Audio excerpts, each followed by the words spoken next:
સુરત મહાનગરપાલિકાના વહીવટી તંત્ર અને શાસકો માટે માથાનો દુખાવો બની ચૂકેલ કતાર ગામમાં શાળાના સ્થળ બદલવાના પ્રકરણમાં હવે સ્થાયી સમિતિ દ્વારા તાત્કાલિક અસરથી બ્રેક મારવામાં આવી છે। ગઈકાલથી આમ આદમી પાર્ટીના કોર્પોરેટરોના વિરોધ અને કડકડતી ઠંડીમાં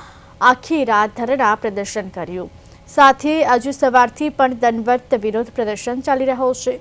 તે દરમિયાન માર્શલો સાથે ઘર્ષણ પણ થયું હતું। દરમિયાન બપોરે મળેલી સ્થાયી સમિતિની બેઠકમાં રાજન પટેલ દ્વારા અંગે નિર્ણય લેવામાં આવ્યો। આ સિવાયના હાલમાં જે સ્થળે શાળાના નિર્માણની કામગીરી ચાલી રહી છે તેને પણ તાત્કાલિક અસરથી અટકાવી દેવાનો આદેશ કરવામાં આવ્યો। બીજી તરફ આ વિવાદના મૂળ સુધી પહોંચવા માટે પણ તપાસ કરવામાં આવશે।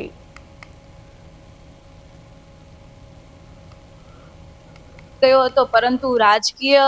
કહેવાય ને કે ભાઈ કાવા દાવા સાથે ત્યાંના ધારાસભ્યની રજૂઆત કે ભાઈ આ શાળા આ જગ્યા પર ના હોવી જોઈએ ને ઇલેક્શન વોર્ડ નંબર 8 એટલે કે બાજુનો નજીકનો પ્લોટ છે એમાં થવી જોઈએ।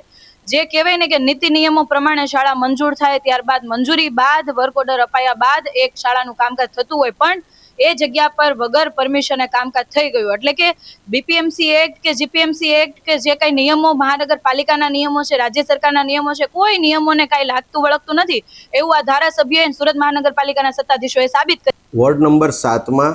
વેડ કતાર ગામમાં અમારા સ્થાનિક કોર્પોરેટરો નરેન્દ્રભાઈ પાંડવ અને જ્યોતિબેન પટેલની એક ભલામણ હતી અને જેથી ત્યાં સુમન સ્કૂલ અમે મંજૂર કરવામાં આવેલી હતી, પરંતુ અમારા સ્થાનિક ધારાસભ્ય વિનુભાઈ મોરડિયાની એવી ભલામણ હતી કે આ સ્કૂલ જ્યાં આના એકચ્યુઅલ લાભાર્થીઓ હોઈ શકે તે જગ્યાએ શિફ્ટ કરવામાં શ્રી રામકથા રોડ ઉપર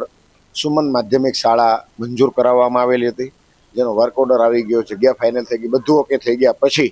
ભાજપના પેટમાં તેલ રેડાયું અને પોતાના વિસ્તારની અંદર શાળા મંજૂર ન થઈ અને જ્યાં આપના નગરસેવકો છે ત્યાં શાળા મંજૂર થઈ ગઈ એટલે એમના પેટમાં તેલ રેડાયું અને એટલે એણે આ સ્કૂલને રદ કરાવી અહીંયાથી ટ્રાન્સફર કરી પોતાના વોર્ડમાં લઈ ગયા। વોર્ડ નંબર 8માં સ્કૂલની જરૂર છે, ત્યાં એક નહીં આપણે 2 બનાવીએ, અમને કોઈ વાંધો નથી અને બનવી જ જોઈએ, પરંતુ વોર્ડ નંબર 7માં જે મંજૂર થઈ એ કેમ રદ